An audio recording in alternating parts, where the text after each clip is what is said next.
ആധാരമെഴുത്ത് ജോലി ആധാരമെഴുത്ത് ലൈസൻസുകളിലൂടെ മാത്രം നടപ്പിലാക്കണമെന്ന് all Kerala document writers and scribes association Nenmara unit convention ആവശ്യപ്പെട്ടു. ആധുനികവൽക്കരണത്തിന്റെ പേരിൽ തൊഴിൽ നഷ്ടപ്പെടുന്നത് അവസാനിപ്പിക്കുക, ആധാരത്തിന്റെ സുതാര്യതയും സുരക്ഷിതവും ഉറപ്പുവരുത്താൻ ആധാരമെഴുത്തുകാർ മാത്രം ആധാരം തയ്യാറാക്കി രജിസ്റ്റർ ചെയ്യുന്ന രീതി തുടരുക തുടങ്ങിയ ആവശ്യങ്ങളും സമ്മേളനം ഉന്നയിച്ചു.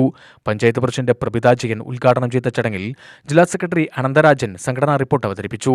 നമുക്കറിയാം, നമ്മുടെ തൊഴിൽ എത്രത്തോളം പ്രതിസന്ധി നിറഞ്ഞ കാലഘട്ടത്തിലൂടെയാണ് മുന്നോട്ട് പോകുന്നതെന്ന് വളരെ വിശദമായി പല കമ്മിറ്റികളിലും ഇവിടെ തന്നെ ഇരുന്നുകൊണ്ട് കഴിഞ്ഞ സമ്മേളനത്തിൽ ഉൾപ്പെടെ നമ്മൾ വളരെ വിശദമായി ചർച്ച ചെയ്തിട്ടുള്ള വിഷയമാണ്.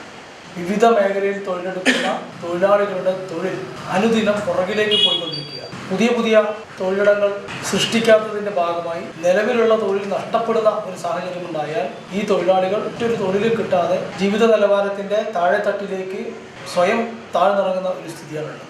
യൂണിറ്റ് പ്രസിഡന്റ് ചന്ദ്രൻ വടക്കേതിൽ അധ്യക്ഷനായി. ജില്ലാ കമ്മിറ്റി അംഗം ശബരിനാഥൻ ആശംസ പ്രസംഗം നടത്തി. സെക്രട്ടറി ആർ രാജേഷ് പ്രവർത്തന റിപ്പോർട്ടും ട്രഷറർ ഉണ്ണികൃഷ്ണൻ വരവ് ചെലവ് കണക്കും അവതരിപ്പിച്ചു. വനിതാ കോർഡിനേറ്റർ ഇ സജിത പ്രമേയ അവതരണം നടത്തി. ടി എം വിനോദ് കുമാർ നന്ദി പറഞ്ഞു.